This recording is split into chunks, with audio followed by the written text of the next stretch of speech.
Life in ancient Greece was confined to a social context that in certain ways is very familiar to us now, because so much of modern society is based on concepts developed in ancient Athens, and at the same time, in some ways very strange by the parts that have not continued forward. When we try to put ourselves in a frame of mind to imagine classical Athens, we certainly note a lot of similarities. Our philosophic tradition is built on the philosophy that grew out of Athenian tradition. Our governmental systems were first developed in ancient Athens. Our concepts of justice, that is, objectivity by the state, are Greek concepts, and in many ways, particularly in the realms of realism, our idea of art is patterned on the Greek idea of art. But at the same time, we have to acknowledge enormous dissimilarities. Their religion was very different. Their conceptions of sexuality were very different. Even what constituted a family and family life were enormously different than modern times.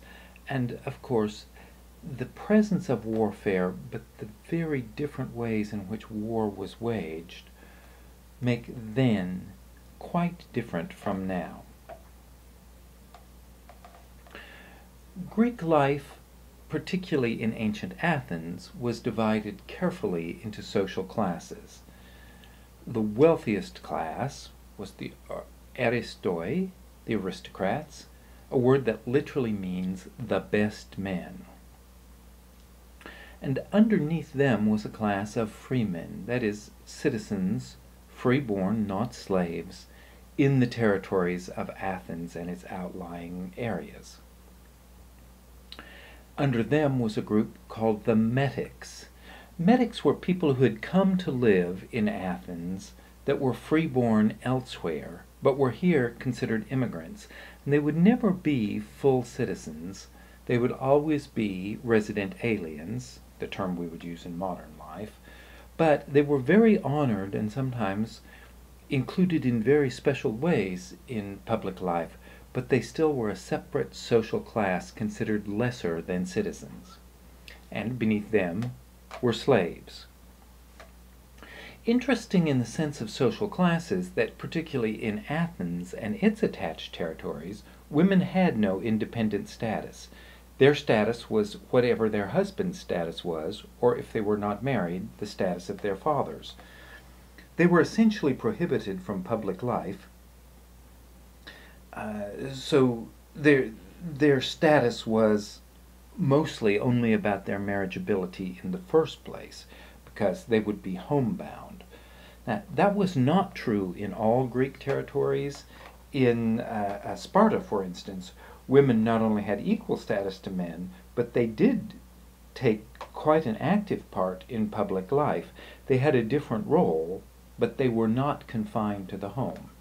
But in Athens, the area that we are concerned with primarily, they were. The Greek, what we would now consider the Greek country, was not anywhere near unified in this time.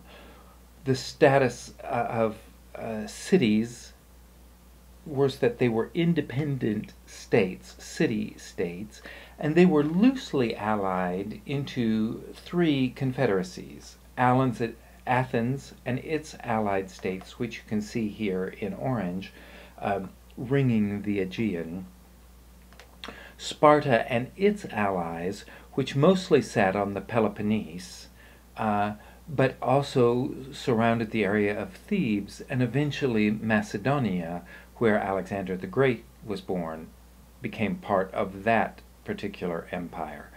And then there were a few city-states, shown in this map in green, that managed to preserve a neutrality, taking neither side, but never organizing themselves into a major power.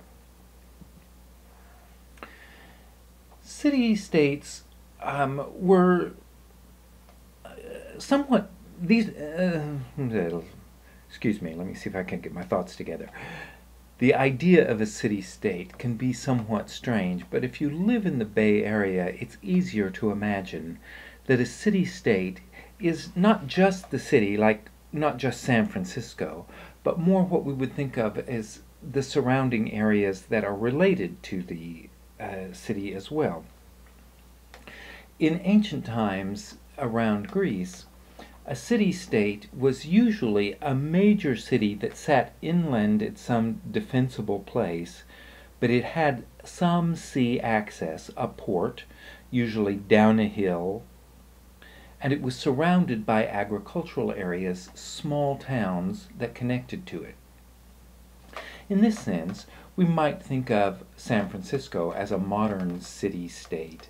That is, we're not overly concerned with exactly where the city lines sit, but all of the areas, the outlying cities that relate primarily to San Francisco, and we would think of the other great city-state in California as being Los Angeles.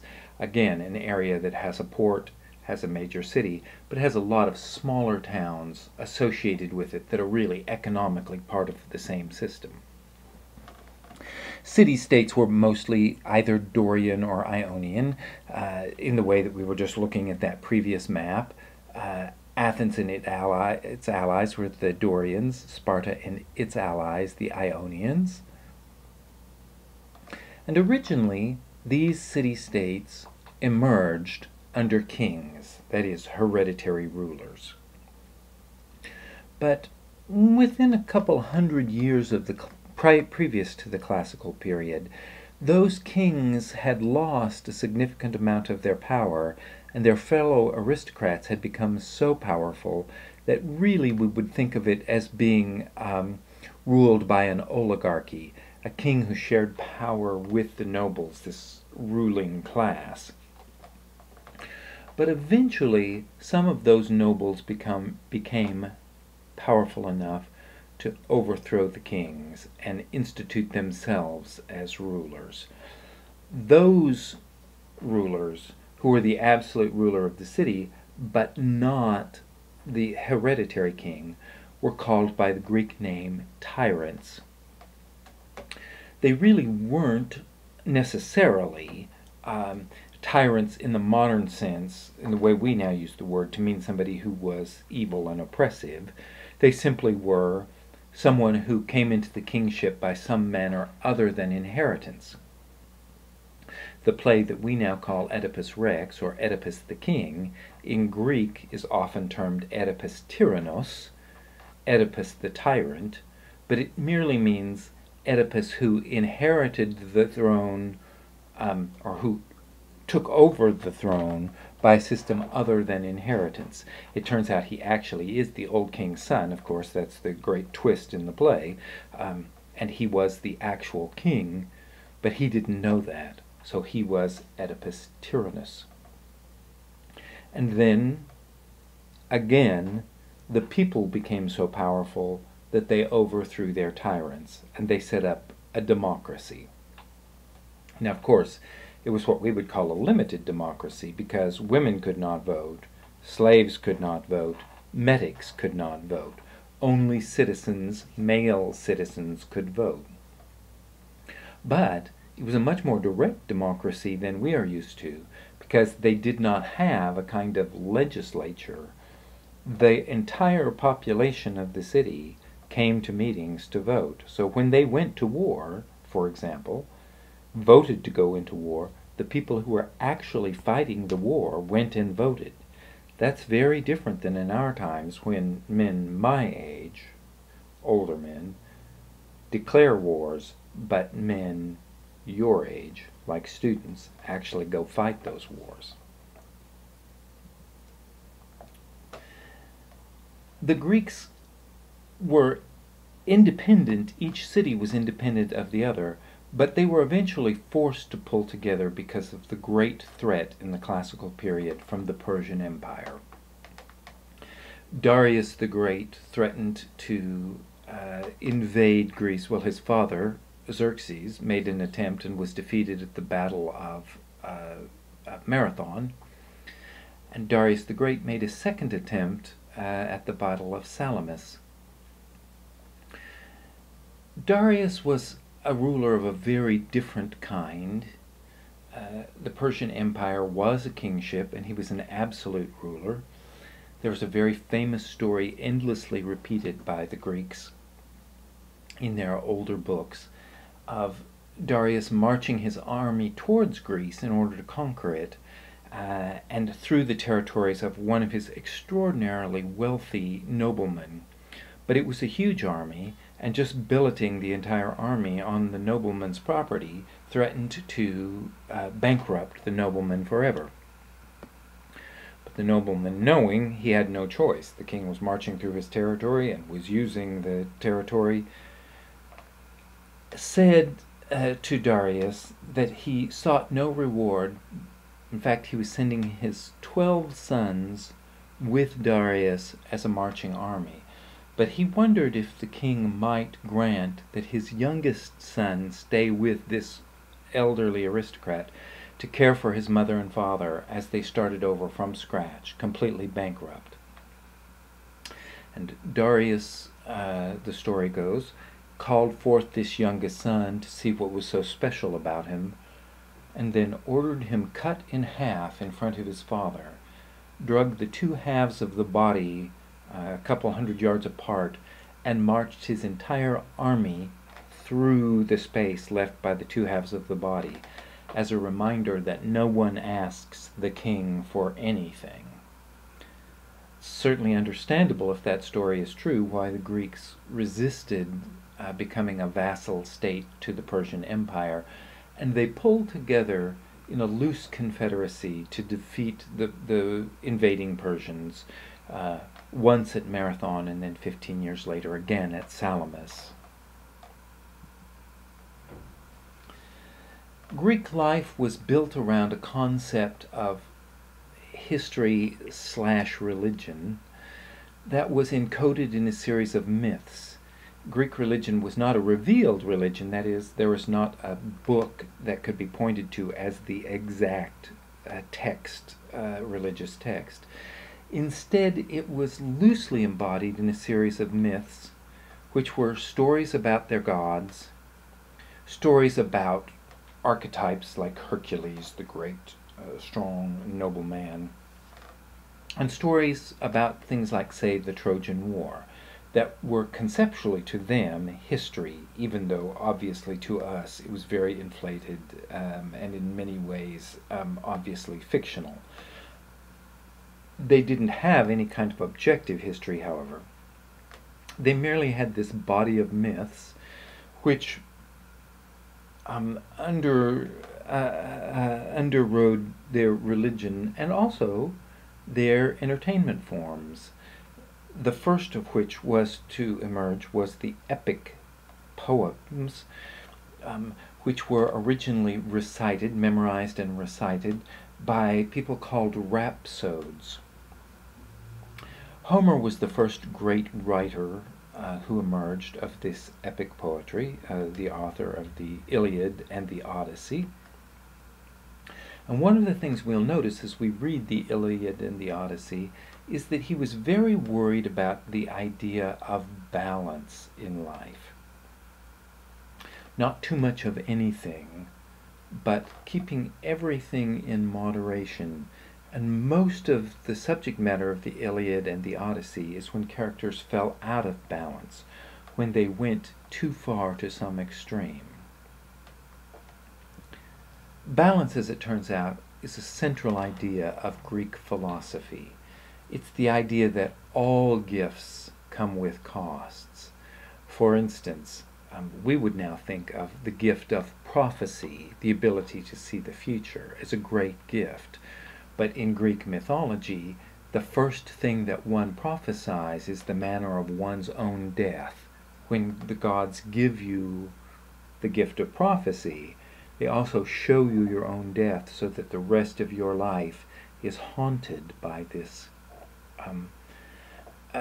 prophetic knowledge. It's also encoded into many plays and in many myths that the prophets are given the gift of seeing the future, but cursed with the problem that no one believes them. Divine favor, great wealth, all of those things are things that in Greek philosophy were thought to be counterbalanced eventually by a fall from grace. The idea that we now in modern life incorporate in the phrase, pride goeth before a fall. But they believed in this balance across the spectrum of life, not just wealth or luck. They believed especially in a balance of rationality and ecstasy, that life needed some objectivity, but it also needed subjectivity, that it needed responsibility, but it also needed pleasure. They believed that there could be great wealth, but with great wealth came great responsibility. In many ways, this idea of balance was the central idea of Greek life. Their religion was polytheistic, that is, they believed in a multiplicity of gods, essentially one major god for every great phenomenon, a sun god, a moon god, a god of the ocean. It is, most of these gods encompassed some kind of natural marker. They were some sort of force of nature, but they also eventually became associated with more abstract concepts. The goddess of plant life, also eventually the goddess of nature in that sense, was also the goddess of fertility, for example. There were many of these gods, Zeus, his wife Hera, Prometheus, the god of fire, but we are particularly concerned with the god Dionysus. Dionysus was a notably young god, a god that was imported from the Middle East. And you'll usually see him referred to as the god of fertility and the god of wine, perhaps the god of revelry.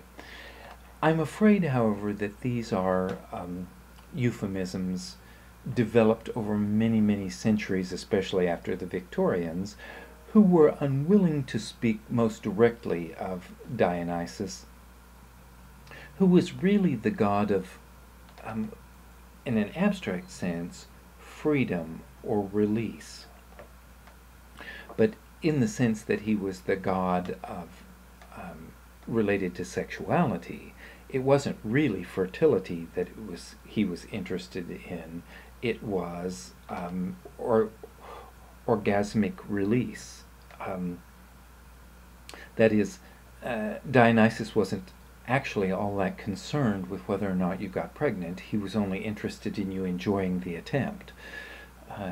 He was not really the god of wine. He was in fact the god of drunkenness, the effect of wine, another form of release. He was not the god of revelry, except in the sense that god of the party, the god of irrationality.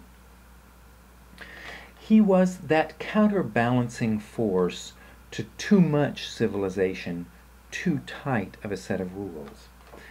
He is sometimes associated with the god Bacchus, who was the god of wine, but Bacchus is often pictured as an elderly, drunken, overweight follower.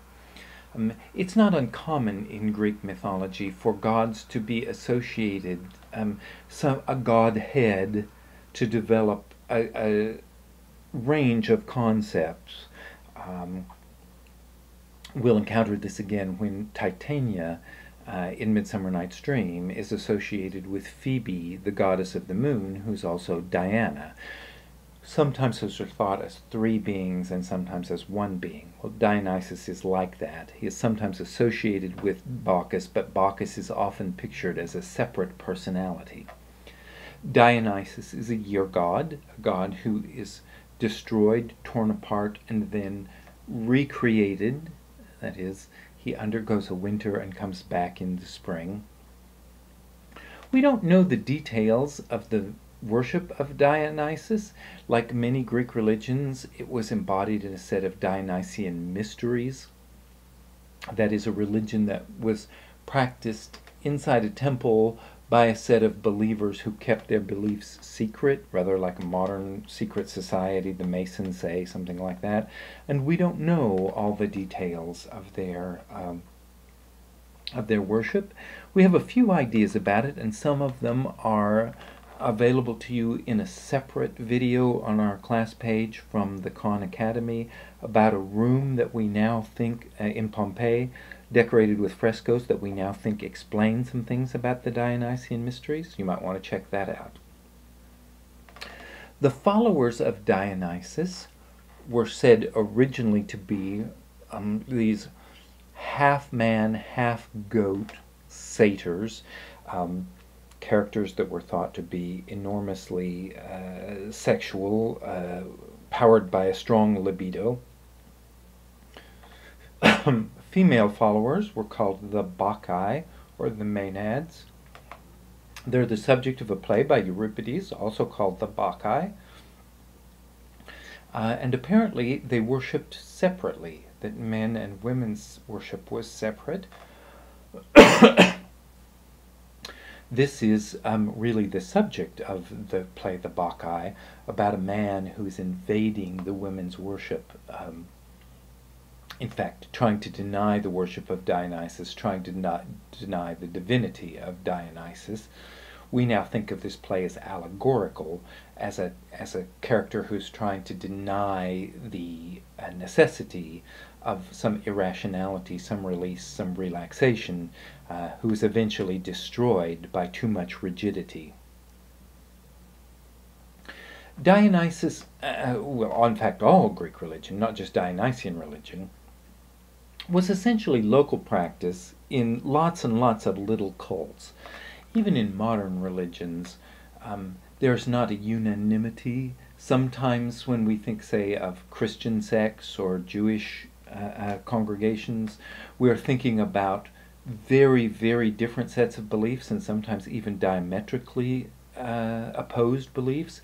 This is a whole list of Dionysian cults here. Dionysus Bacchus, the god of the Bacchic frenzy, is the first one listed there. Dionysus Bromios, the god of noise. Dionysus Hestius, the god of the feast. But in particular, we're interested in Dionysus Linnaeus, the god of the winepress, and Dionysus Eleutherius, the god of liberation, the god of freedom, because two great Greek festivals with which the theater is associated were each associated with one of these two cults, Dionysus Linnaeus and Dionysus Eleutherius. The city Dionysia was Athens' great declaration to the world. Of course, there were many Greek celebrations, festivals, the most famous of which were the Olympics. But the Olympics were a total pan-Hellenic celebration. All Greek cities came together for those. But the city Dionysia was really Athens' celebration of itself, where they invited people from all over Greece to come see them at the city Dionysia, and it honored Dionysus Eleutherios, Dionysus, the god of freedom. And at this festival, the city Dionysia was where the Greek tragedies were performed. There also was a separate festival called the rural Dionysia. It was associated with the winter solstice. No, I'm sorry, that's wrong. Rural Dionysia was associated with the spring and the planting. And these were smaller festivals held in the outlying cities. It'd be like modern-day San Francisco. There's a festival over in Daly City, and maybe, you know, a different festival up in Marin, surrounding territories. And these festivals were held on separate days, and they also had dramatic competitions, but they didn't have new plays. This is where plays were revived and shown again a year later. The Linnaea, which honored Dionysus Linnaeus, This was the festival that was associated with the winter solstice, the birth time of Dionysius, especially December 25th. Isn't it interesting that in a pre-Christian era there was another god whose birth was associated with the winter solstice period? And this is the festival at which comedies were performed. And the Anthesteria was the final Greek Athenian festival in honor of Dionysius, but it did not involve dramatic performance. It's interesting how these festivals came around. The city officials appointed a particular wealthy citizen as a form of taxation to oversee the festivals. At the city Dionysia, this official was called the Archon Eponymos. At the Lenaea, it was the Archon Basilius that was in charge of this. In the rural Dionysia, it was local officials, not big officials of the city of Athens, but of these smaller areas called the Demarchos that were in charge. And each one of those appointed a man called the Choregos, the plural of which is choregai, to choreograph, as it were, to produce or to oversee the plays of one particular playwright.